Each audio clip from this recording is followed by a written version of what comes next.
Hey guys, welcome to one of my videos where I use exposure therapy to help treat my choking phobia. So what I'm doing today is chicken strips. The thing is, I'm doing chicken strips with fries. The thing is, I haven't done an exposure on camera in a while, because I just don't, I guess. See, what's happening is I haven't done an exposure in a while on the videos because I just don't really feel like it. Before I would feel like this mission, this duty to do it every day, and I think now that my anxiety levels have decreased a little bit, I don't feel that same reduction, that such dramatic reduction in anxiety that I can capture on tape. What I'm gonna do is still do this exposure, right? I wrote down that it's at a 25 right now. That's how you basically do it. You write down your exposure. If you read my my handwriting, and this is 25. Yeah, I know it says 25 because you rate it on a scale to 100. How much you fear you're gonna choke on food. So, full disclosure, I did have a little bit earlier. As you can see, I've already eaten a little bit. I try to get it on camera though. So after you do that, what you basically gotta do is do this. Well, this is how you do an exposure. You just do the thing you fear.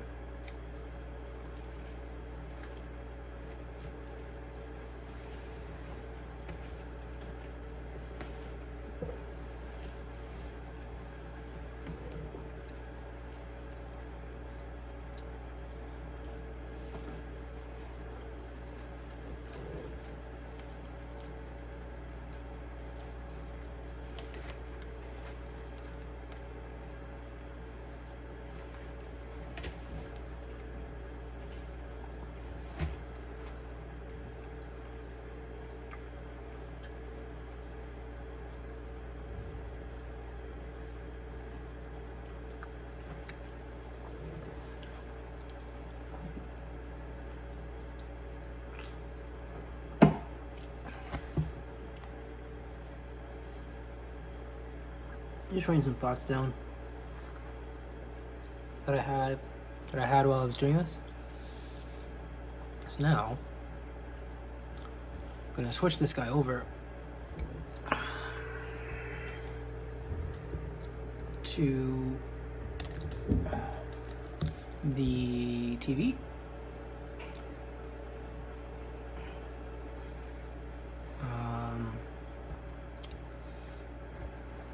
We're going to learn about exposure therapy. Let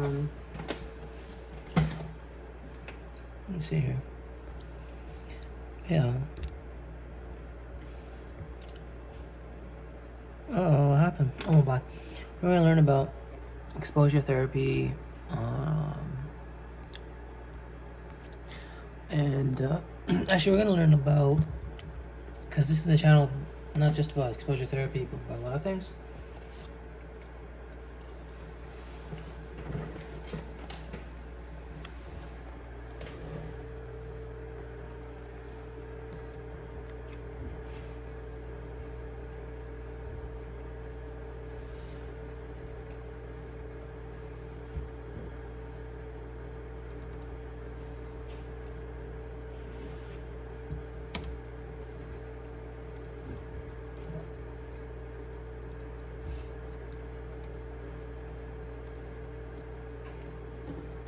Good old-fashioned stress will exhaust the stress response system, causing neurochemical hormonal imbalances and increasing muscle tension and pain. When our HPA axis is elevated, our body's going, now's not the time.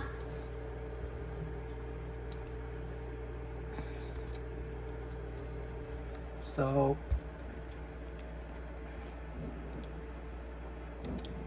this is Dr. Dawn. She's talking about the HPA axis, which is the kind of fight or flight regulation mechanism within our body. You can watch the whole thing for free on YouTube. Just type in cognitive behavioral therapy, parentheses CBT, and then close the parentheses and then write interventions for depression. treatment, and mental health. It's gonna be kind of like, I've already watched most of it, so what I'll do is after I watch it, I'll do like a video about it. I've been taking notes. What I'll do is just finish the end here and kind of just go into a little bit of what she was talking about afterwards. So it's important to write your anxiety level down after.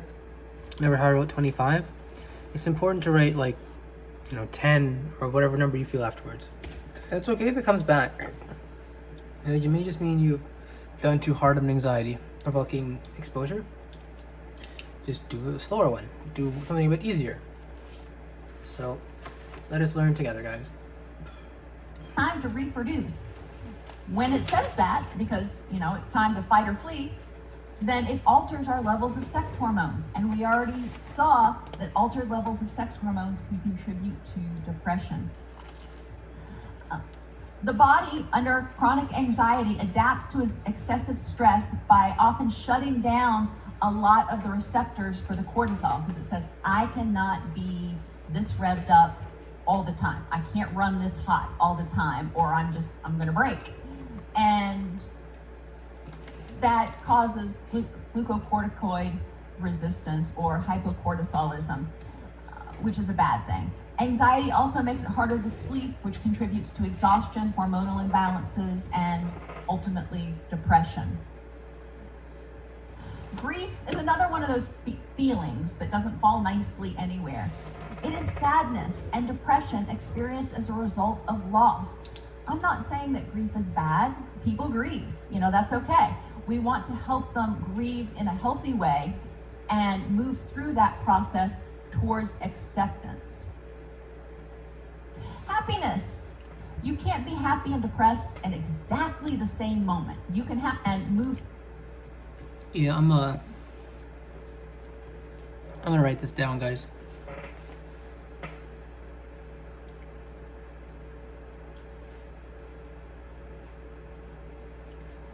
And as she said, there's nothing wrong with how do I say this correctly?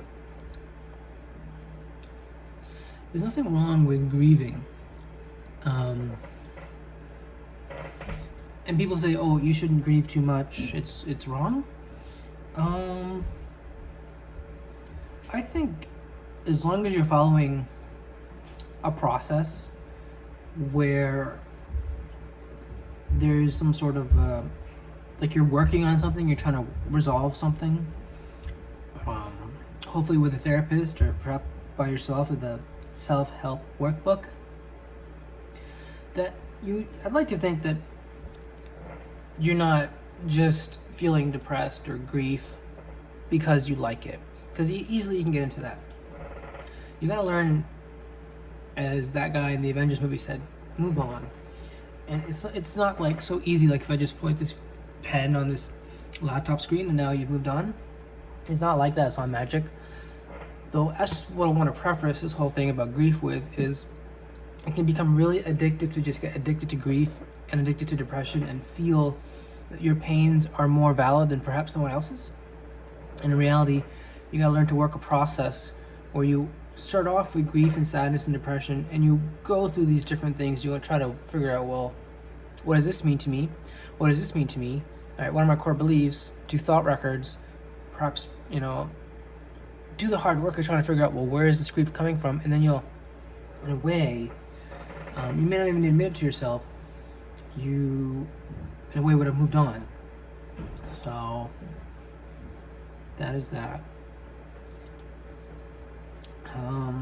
Everybody feels grief. It's not something that only certain people feel. I guess when grief becomes depression, that's when you just won't do anything except be kind of like a prisoner to your grief.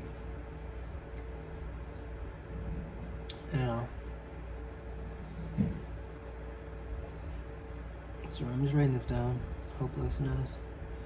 And losses are not just about death.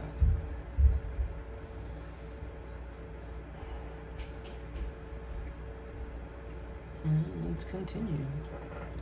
Through that process towards acceptance. Happiness. You can't be happy and depressed in exactly the same moment. You can have things going on in your life that make you happy and things that are going on in your life that make you depressed. But at one exact moment, I don't think it's possible to be happy and depressed at the exact same time. So if we want to increase those happy chemicals and increase our feelings of happiness and increase the serotonin and the norepinephrine, then do things that make you happy. Listen to comedians, watch your kids, watch stupid cat videos. I do that. You know, it's whatever will help you feel happier.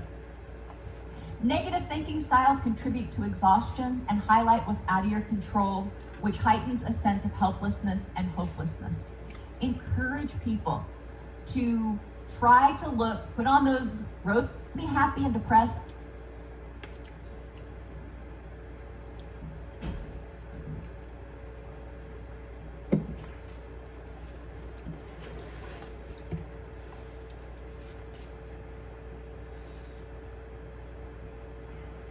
So she's talking about happiness.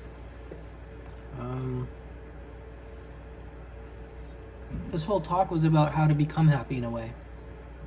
How to combat depression. Right? So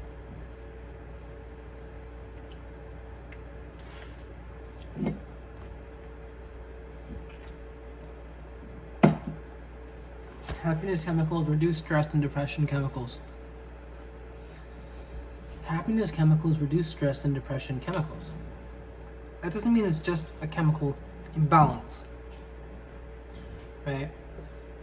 It's more than that. It's like there's genetic factors at play as well, and a lot of it is just like things that have happened to you in your life. So it's not just, oh, my chemicals are all imbalanced. That's I've done a video on that. That's more of kind of like pop psychology, or the type of psychology you tell people to just buy their medications, like Zoloft or whatever. Okay. Increase the happy times. I've never really heard this suggestion before, like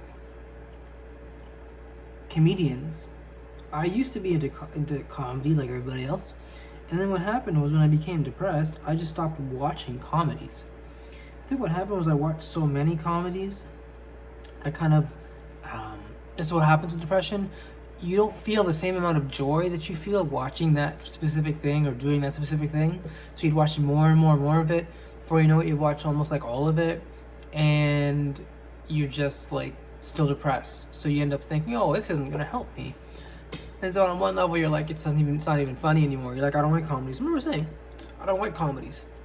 Who doesn't like comedies? I mean, they're hilarious, right? You smoke a joint, watch a comedy, and it's really, really funny. I mean, I wouldn't recommend it for everybody. What I'm saying is that's what I would used to do, and it's funny. Even YouTube videos of babies laughing. Yeah. Or like, kitties. Like she mentioned, cats. I love cat videos on the internet.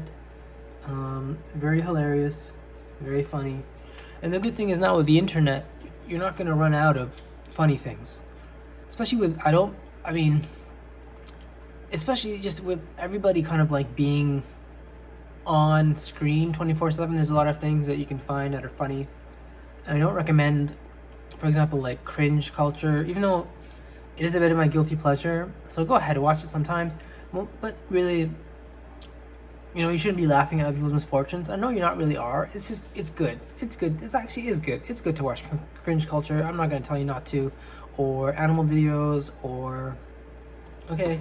Because we all need to lighten up a little bit. So let's move on. At exactly the same moment. You can have things going on in your life that make you happy and things that are going on in your life that make you depressed. But at one exact moment, I don't think it's possible to be happy and depressed at the exact same time.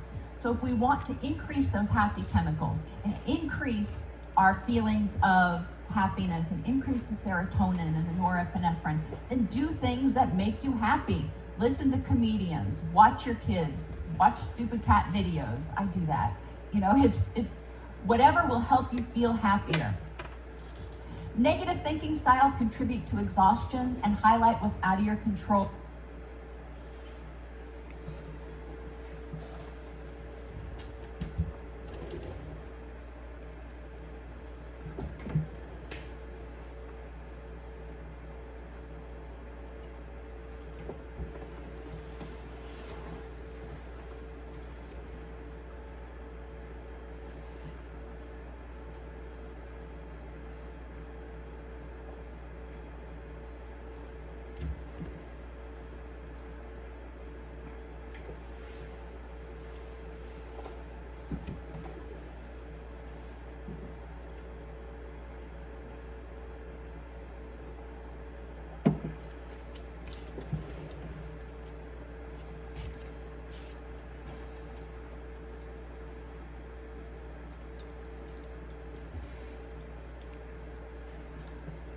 Okay, so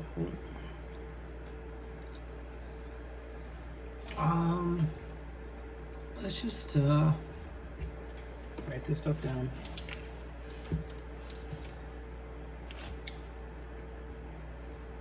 And this is what I mean by like the hard work of right, going from this process of depression to, well, why do I feel this way? It comes by watching, for example, YouTube videos or doing research and taking notes. This entire notebook is basically filled with stuff about, you know, therapy, clinical psychology, all those things. And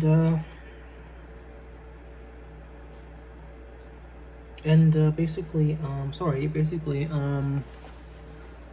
that's how you get, in a way, not the way you're feeling right now if you're watching this while you're depressed. Because this is kind of the only way. Depression is the one illness where you actually have to do something to feel better. So you can't just like do nothing. Like I chose to watch this while I'm doing my exposure rather than anything else. And I chose to write notes down rather than just watching it. Right? And I chose to make a video of me doing this rather than just not doing it because I think it would help others as well as me. And so yeah, I mean, that's how you gotta do it. And if it's too much, don't just throw it all out. Whatever you're thinking right now that's like somewhat about depression, about cognitive behavioral therapy, right? Because I mentioned earlier, this is all about cognitive behavioral therapy.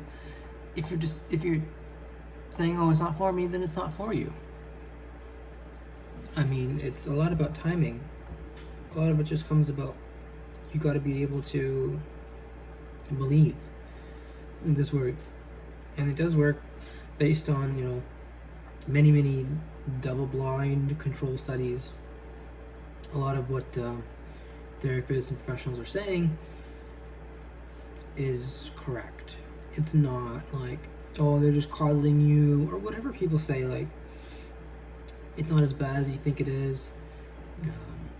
It really is. Things are sometimes, horrible, and the world sucks.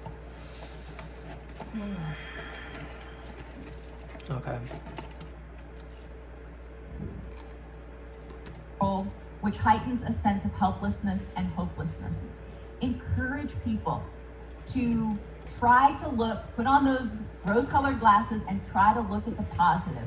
Try to see the silver lining in whatever's happening. And it will feel fake at first sometimes, but if we can encourage them to embrace the good with the bad, they will be able to notice more than just the negative in life. Poor self-esteem contributes to self-loathing, shame, and a feeling of unlovability.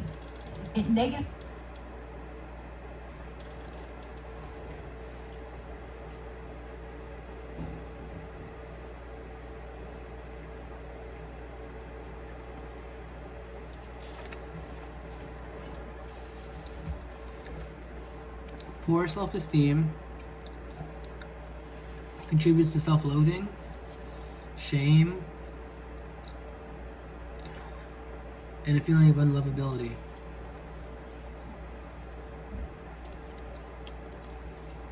That explains a lot of my coming out experience. It resulted in me having poor self-esteem, and it definitely contributed to my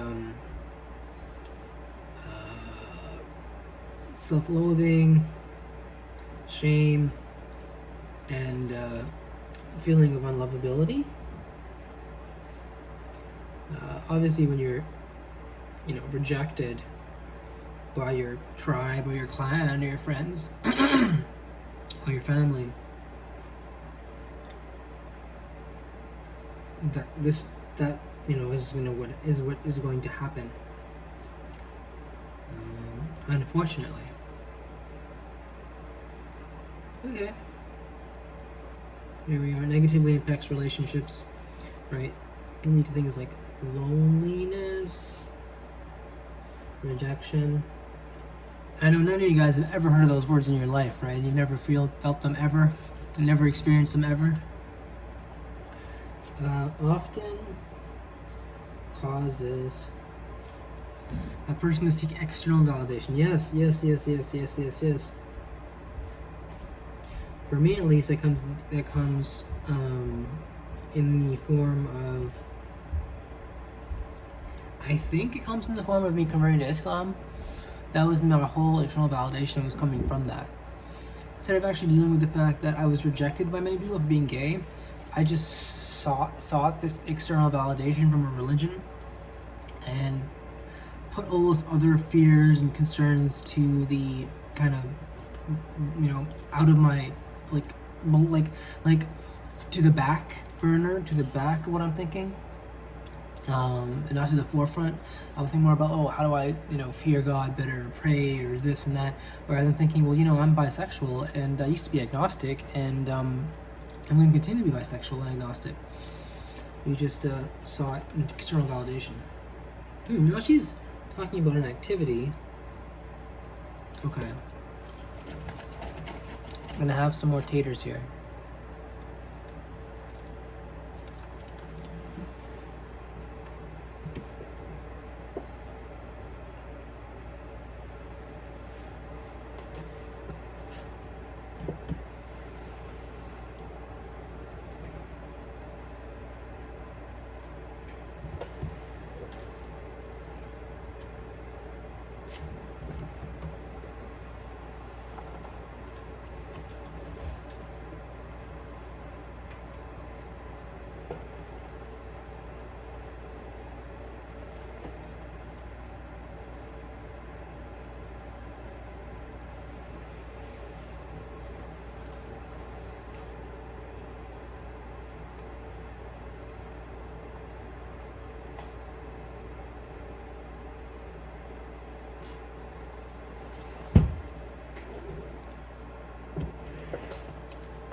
Complete a self-esteem inventory. In psychology, you're going to have a lot of these kind of like activity prompt. So there'll be like lectures, and then like they'll say, for example, write a thought record down, or write a gratitude list.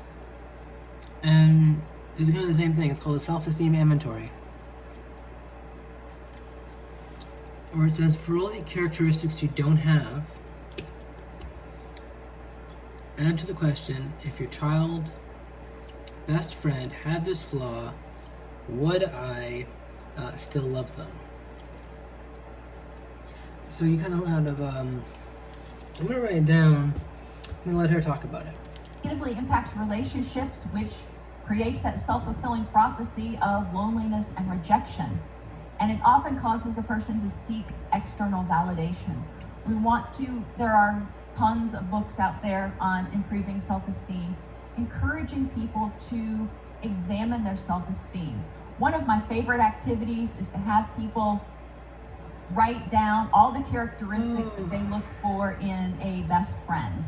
And then when they're finished doing that, have them examine that list and figure out which characteristics they have in themselves.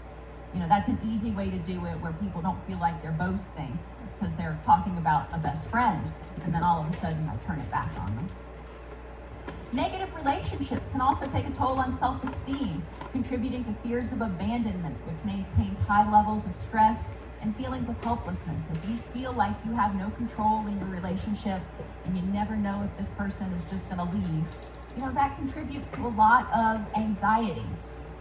When we are unable to develop supportive, healthy relationships, then we don't have that social buffer. And we know from adult attachment theory that while we don't have the same type of attachment that we do to our primary caregiver when we're a child, in adult attachment, we do form attachment bonds with multiple other adults who fulfill similar functions. They help us feel safe. They help us.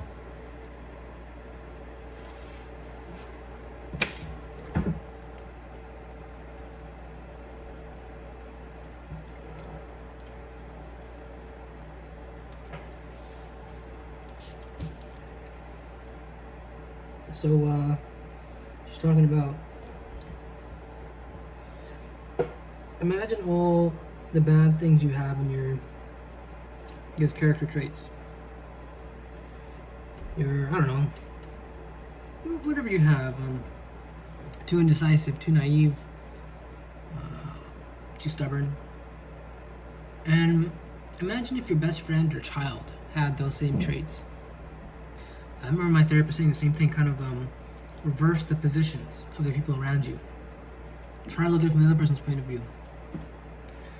And it's kind of hard. But when you do it, and this is an easy way to do it, you'll ask yourself, if your child was like this, would you still be their friend? Would you still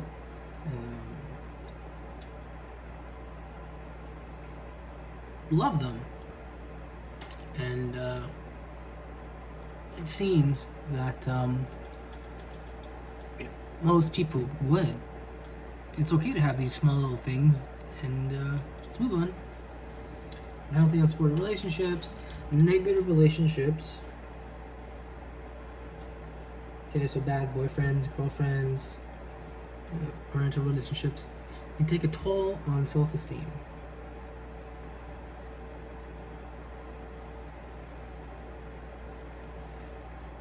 I do see a lot of women who get into bad relationships and end up changed a lot from that relationship, and it leads to negative self-esteem issues. And there's also fear of abandonment, right?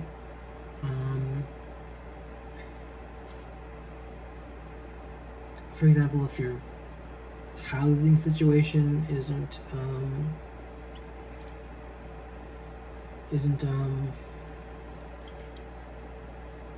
stable, right? If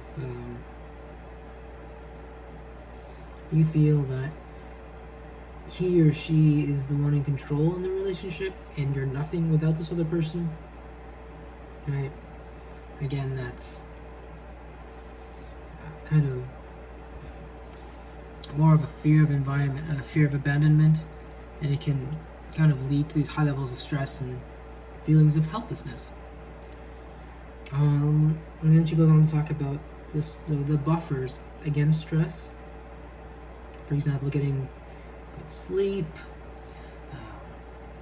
taking perhaps medication for depression, or seeing your family doctor or whatever GP about what you're feeling, and tell them, look, I may feel depressed, I need to speak with someone.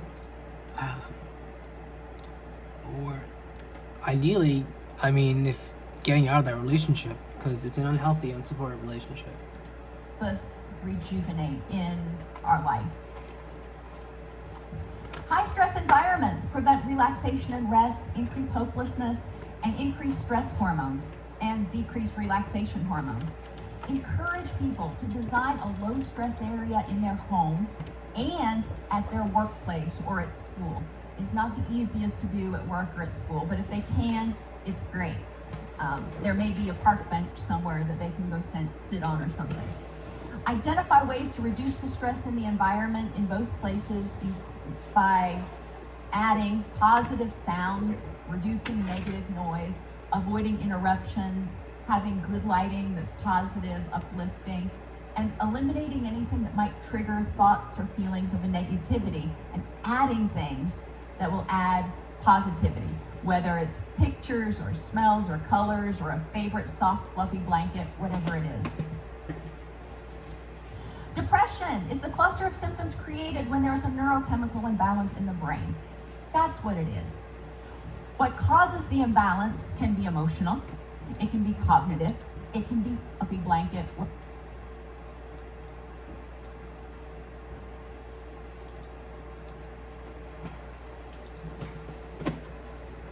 So she's almost wrapping up here. Talking about environmental factors, I guess, that contribute to depression. She mentioned having some sort of like safe space or space that's kind of like a low stress environment. I have that kind of like, I have this poster that says, don't believe everything you think. You are not your brain, and you can choose to limit negative thoughts. So don't board the pain train, let it leave the station without you. It's just a nice kind of like thing to remember, that you are not your thoughts. Even if your thoughts are obsessive and over again and you really believe them, you are not your thoughts. You are what you do. Right? You are what you feel, and you're also your thoughts. And thoughts are like the lowest, I would say. They're not even that important. In terms of like, sometimes you have such negative thoughts, you just gotta be like, oh yeah, that's just another negative thought, because it's just a part of life. 60 to 80% of your thoughts are gonna be negative. Okay? That is just how our brain works. It's a way for us to filter out all things so we can become and stay at the highest level of evolution. It also, to a certain extent, causes us to be fearful of things that aren't necessarily fearful.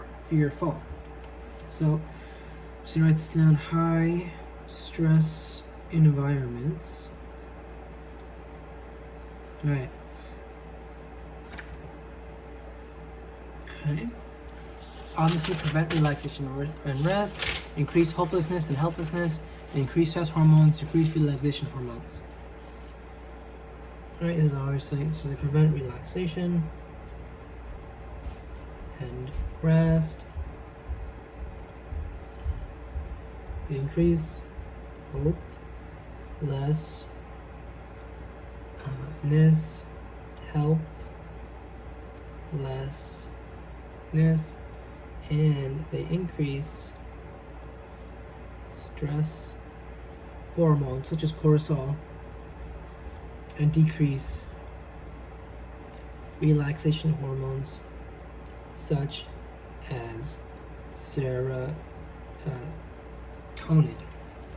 And now here's another activity she's saying to do. I've already done this, although I believe I can do even more. Create a low stress area in your home, at your work or school. Bedrooms are good.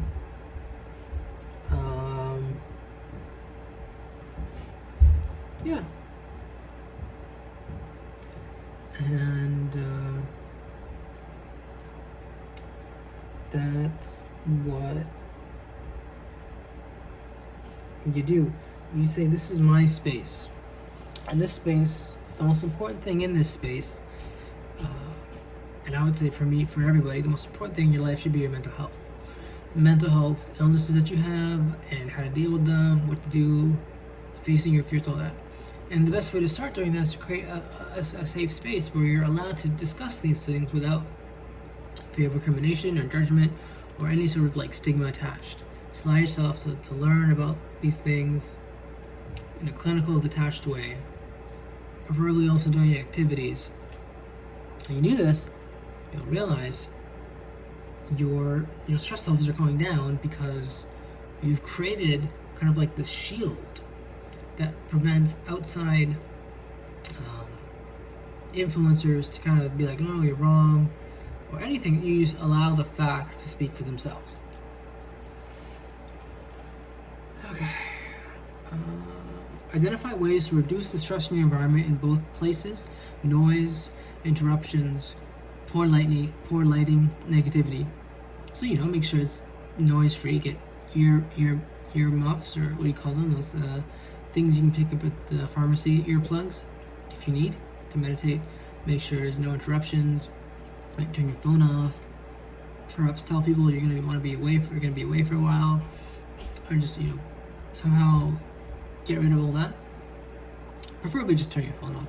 Poor lighting. Perhaps have a nice candle, or what I also recommend is these they're like seasonal affective depression light bulbs. They mimic natural sunlight, so they actually give off like vitamin D. I'm not sure if they give off vitamin D. I think they do. Yeah, I think they do. They and that's really good also to help prevent the sort of COVID. And look into the ones that do have vitamin D, but I know most of the natural lights that are like mimic sunlight. Just call them like mimicking sunlight. Like Google that, Amazon that. Call them like natural sunlight light. There's a company called Lamps of America or Lights of America that does this. Just do a quick Amazon search of like sunlight, or light that mimics sun, and you'll find this type of lighting that will really help you regulate your circadian rhythm, help you in a way get up in the morning and go to sleep at night, and kind of identify where you are in the day. And of course, the last thing is negativity. If you have like any sort of negative person around you or anything, just get rid of it.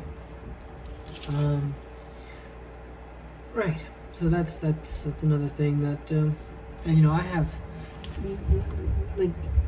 yeah. Okay, and identify the ways to turn negative into a positive, right? Like with me, I want to help people with these exposure videos. I want to help people about psychology. I could have easily been like, nah, or I just care about myself. Other people out there need this help, and it's free, so I want to help them. And at their workplace or at school. It's not the easiest to do at work or at school, but if they can, it's great. There may be a park bench somewhere that they can go sit on or something.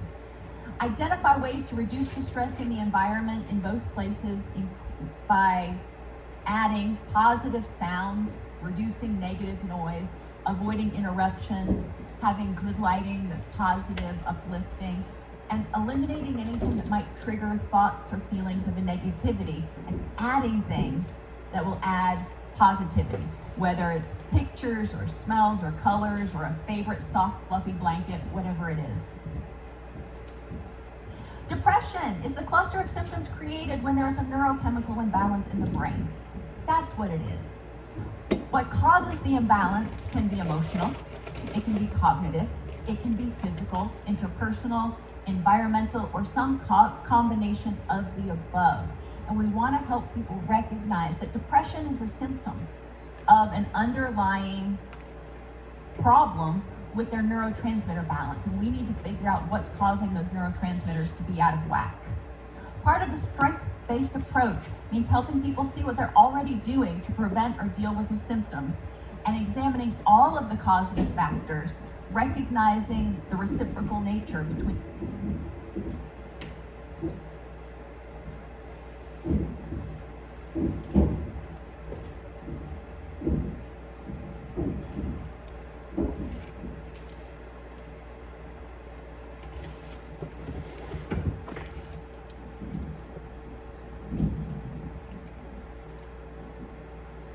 Summary.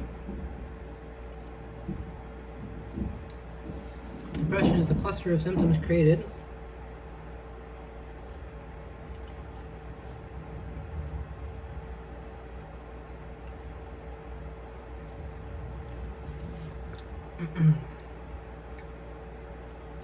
when there is a neurochemical imbalance in the brain. Now,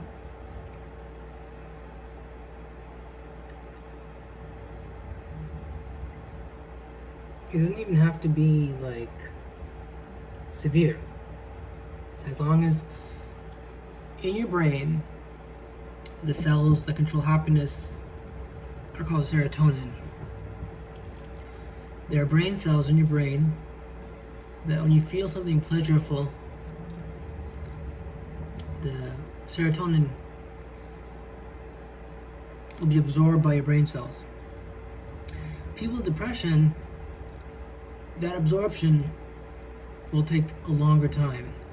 It'll take a slow time, so you'll take longer for you to be happy doing the same thing than someone who isn't depressed. That's why medication, what it does is takes your already low levels of serotonin absorption and tries to speed them up. Right? That's what a lot of the antidepressants do. So what causes the imbalance?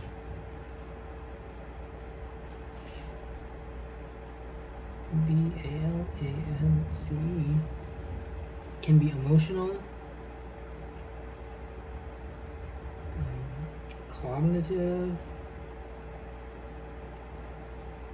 physical,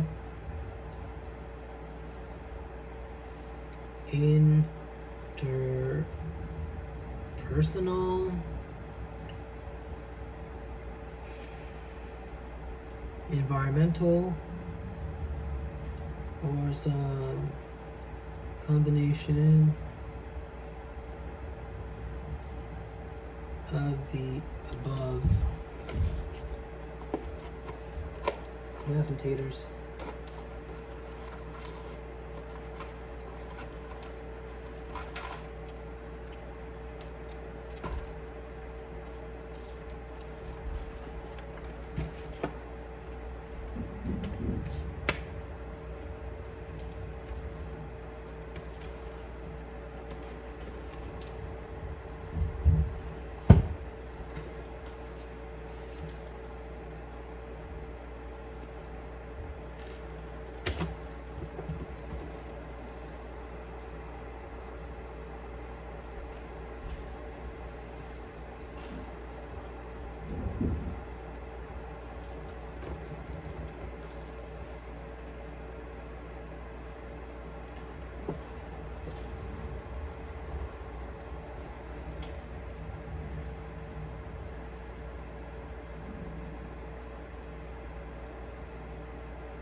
The strengths-based approach means dealing.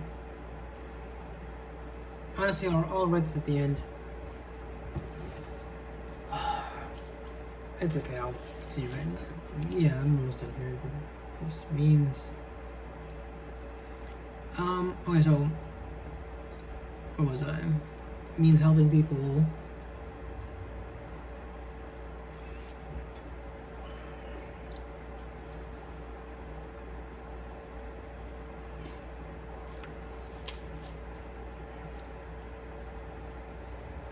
See what they already are doing to prevent or deal with the symptoms.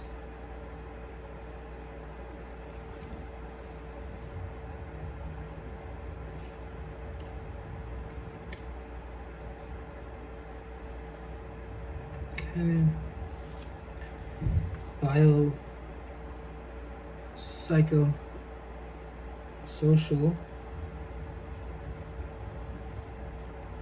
means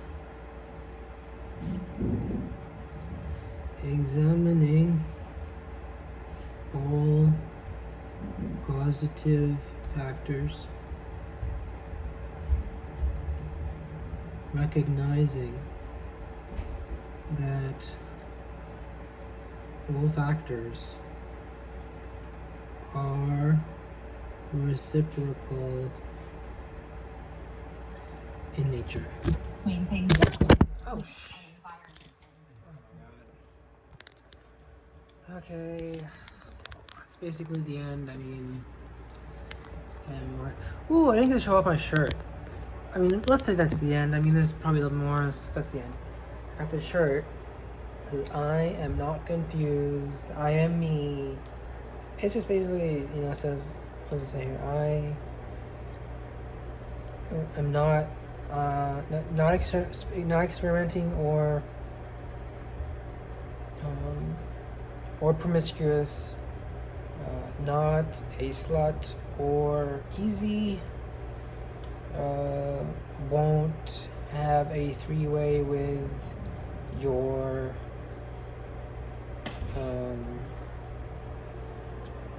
won't have a three-way with your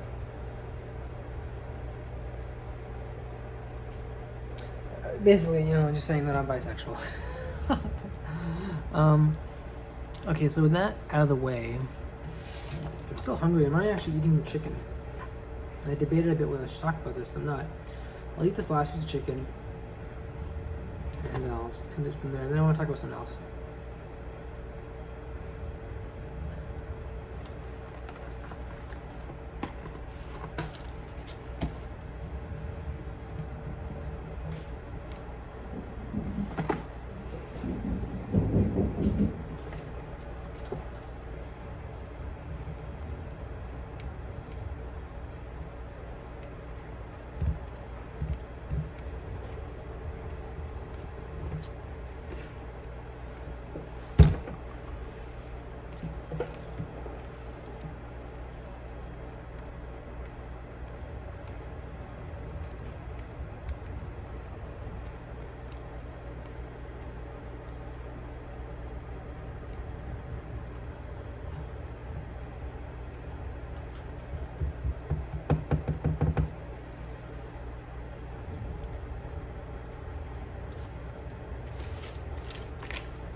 Yeah. So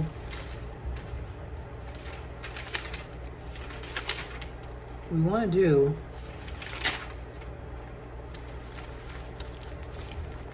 summarize the whole talk now.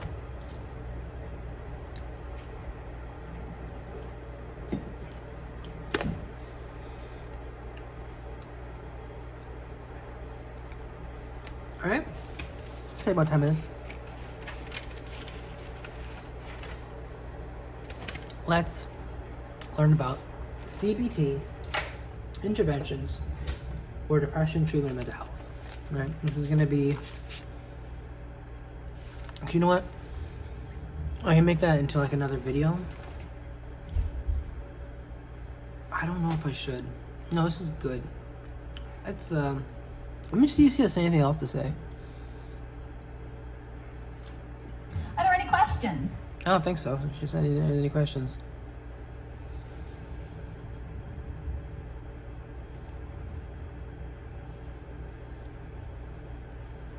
I want to see if there's questions that look. I'll watch it. If there's questions that are relevant to what I want to talk about, I'll definitely talk about them. So,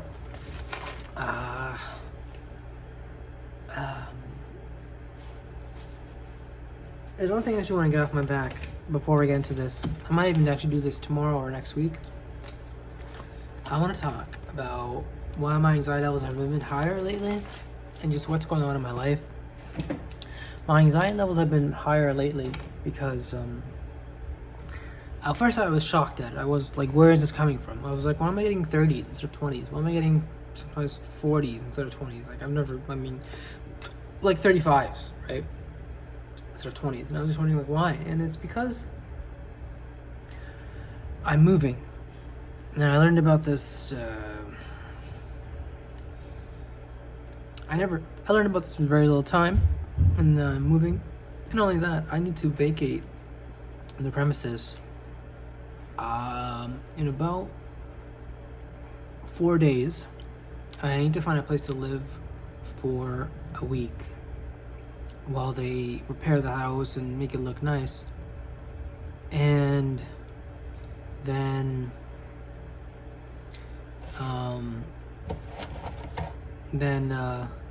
hopefully they'll sell it. I'm gonna eat this chicken, I'm so hungry.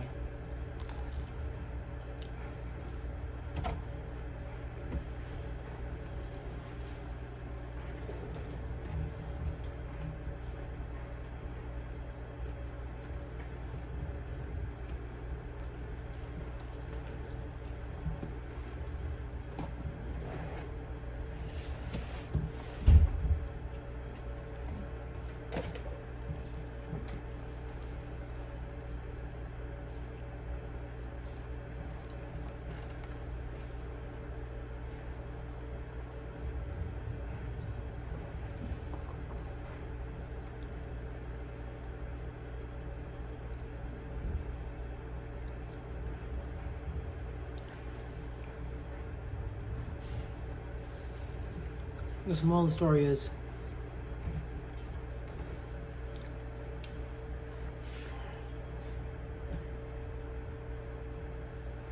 like, if you're wondering why your anxiety levels are going high, or your depression levels are going high, or for example, like your stroke phobia is going high, it's because of the fact that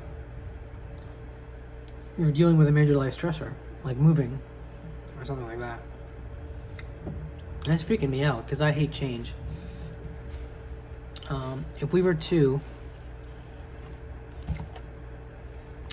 look at, for example, what OCPD is, that's kind of like one of the main diagnoses I focus on. OCPD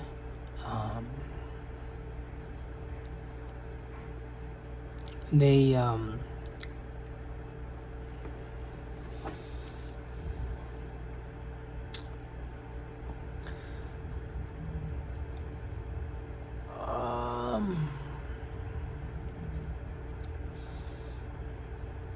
they're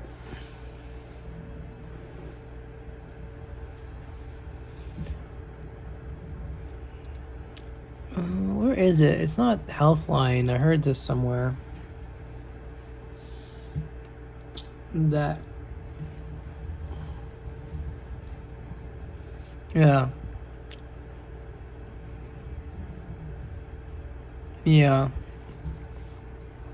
let's just like look, the symptoms are the excessive devotion to work, excessive fixation with lists, perfectionism that interferes with tasks, rigid following of moral and ethical codes, unwillingness, right, to assign tasks unless others perform exactly as asked, lack of generosity, extreme frugality, without reason, hoarding behaviors. A lot of this also comes with the inability to handle change. A lot of people with OCPD have an inability to handle change.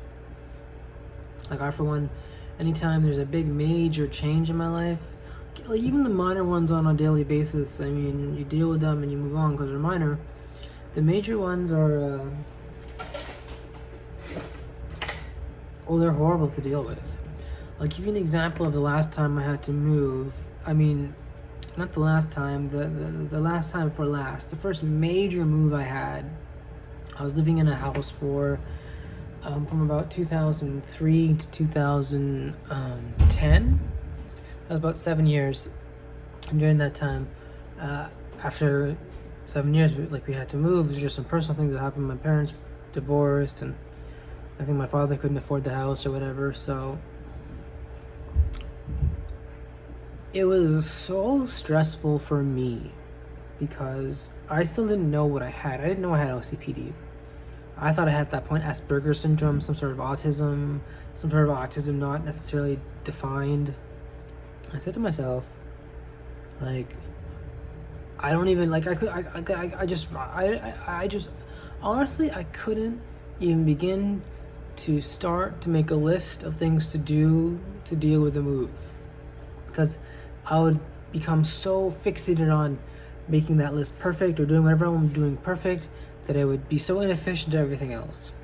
Like, I remember my father reminded me at least on multiple occasions, at least 3 times, to pack everything up in my room. And I didn't. It's not because I didn't want to, because I didn't know how to really get started. To actually, first of all, accept that I'm moving, take a big boy breath, and then, work on resolving and finding some closure to the fact that I'm not going to live here anymore. And I just couldn't do that because, first of all, I didn't know what I had. So knowing what you have is very important. And secondly, then kind of embracing this and trying to find ways to work around this and not just ignore it. So, because that's what I've been doing for a long period of time, just ignoring my problems. And it was so stressful because a lot of my books were lost during that move because I didn't choose to protect them. I mean, I really wanted to. It was just I was in a bit of denial. So much happened so quickly. They changed the entire way the house looked. And I didn't feel comfortable in the house anymore. And my choking phobia was up the wazoo. It was so horrible. That was probably a 90, 100. Absolutely horrible. I remember sometime I thought I was genuinely choking. I was gonna die. And so it wasn't a good. I got in an argument with the movers, and I lost a lot of my historical, even not just books, magazines, collectible magazines, and collectibles I had, like news reports about 9/11, news reports about Canada winning the Olympics in 2002, like about the Iraq War and everything, all in mint condition. Plus I had like reports and writing assignments I all kept just to see, just to look back on. And yeah, it was very, very saddening to learn that I couldn't preserve these things because of my mental illness. So this move that's coming around is going to be a bit, hopefully I'm going to be more prepared for what's happening, because right now I'm just in such anxiety mode, such freak out mode, that I don't know where to begin. And I think the first thing you got to do is just recognize that you're not going to be happy during this move. You're not going to be happy until everything about the move has been resolved. You'll go from states of lower happiness to higher happiness, though you're not going to be really like happy as you were like before the move, learning about stuff before the move, until you kind of do everything that the move is requiring you to do. So I'm just really anxious because a lot of things are supposed to happen. Like, I'm supposed to paint all these walls, and I have stuff on the walls like posters and stuff, so I gotta take those off. And it's like they're already coming today. They're coming today and tomorrow, and I'm not, they're coming today and tomorrow, which would be, not Friday, because Friday is when we're leaving. Today is 2 days from now is not Friday, so that in itself is causing me sort of like, well, this is odd, because right? Why is there this other time we're gonna be with these people while they're doing things? Like, let me give you a timeline. So today is Monday. I was told they'd come today and tomorrow. So that's Monday and Tuesday. Though we're not leaving till Friday. So what I wonder is what's going on Wednesday and Thursday? Are they gonna be here and we're still gonna be here? I'm confused. It seems like we're gonna have to live with them in an uneasy alliance for 2 days, and then Friday we leave. And I hate that. I hate that kind of like fast meal, approach to a solution, right? Well, we got most of the problem solved, and the other two things we'll just grin and bear. It's okay if that's like by design. It's more of just like off the cuff. It's not like we're saying, well, okay, we're gonna leave some things that we just don't gonna know about. We're gonna let them fail and focus on the couple things we can do. Rather, it's more like, let's just start running around and doing everything, and there's going to be things that are going to like fail, and we really wanted to do them, and we're just going to be presented with a fait accompli, and we're going to be basically left with our thumbs up our butt because we had the time to do these things and we didn't. It really is odd to me that, okay, so today's Monday and Tuesday, they're coming, they're going to paint. I'm not sure what they're going to do, to be quite honest. I'm very confused. Like, they're coming Monday and Tuesday, and I don't know what they're doing. And then Wednesday and Thursday, I don't know what they're doing. What I do know is that by today, all my stuff needs to be taken off the wall. And that in itself makes you feel unsafe. Although, what are you going to do? And then I don't know what's going to happen tomorrow. I don't know what's going to happen the day after that. And I don't know what's going to happen the day really after that. What I do know is that night I'll be spending in a hotel until basically I think 5 days. I mean, the good side to it is that my father is purportedly helping me with this financially. It's very sudden. And I don't know exactly what's going to be happening because he doesn't know exactly what's going to be happening either. Like, for me, if I was selling my house, I would be like the worst client. I would want everything detailed down to the minute. Who's going in my house, who's leaving my house, what's happening, what's being taken, breakdown of everything. Because that's just me, so I know where to be, what to do, and how to deal with things. My father doesn't suffer from OCPD, so he's more like, alright, let's just get rid of this house, let's get my money and get out of here. So, it makes me sad because I feel powerless. Like, I had no say in the decision making, and yet it affects me. And that makes me angry too, right? You go from powerlessness to anger, because it's the only way that you can control anything. It's the only way you can strike back.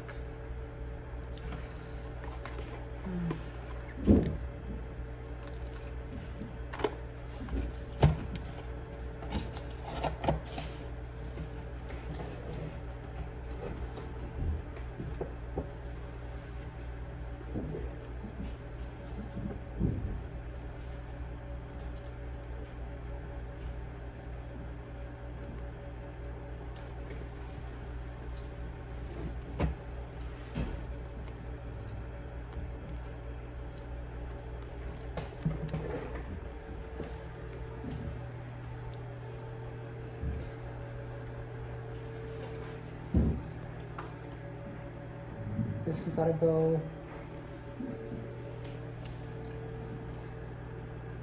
This has gotta go. This has gotta go. Right? So you see what's gotta go. My poster's here. And it's very, very frightening to have strangers who you don't know, strangers walk in your house, move your shit around.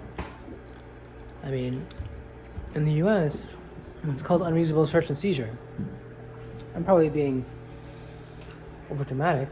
I'm just saying that's what it feels like to me. Like,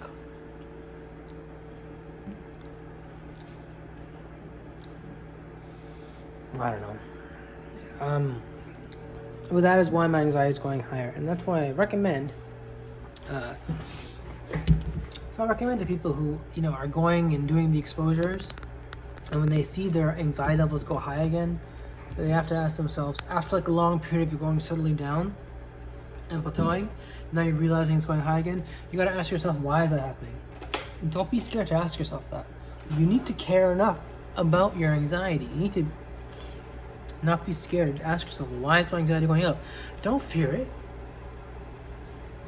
Ask yourself, well, why is it happening? What's causing it? I'll guarantee you there's an underlying reason as to why it's gone up. Right? Okay, so, alright, I'm gonna eat this, I guess, because I'm still kind of hungry.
So all you guys out there who are saying, I can't do it, you can do it. It takes time. And it takes a camera and a YouTube account and literally one workbook, and you guys can do this.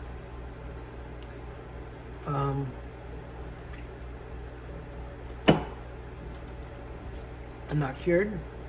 I'll continue to make videos during the move, documenting the move, maybe make them every day. And yeah, this was informative, and hope you guys enjoyed it. And so my anxiety levels did go down a little bit, and then I just started eating. Once I saw them go down, I just got into my whole. I just started eating. So I think that's good for me. Start eating again. It's just so stressful. Moves are so stressful. All right. Hopefully, video tomorrow. I'm not gonna promise. Definitely lean towards it. Remember, guys. If not tomorrow, then Tuesdays. Remember, guys. Stay with it.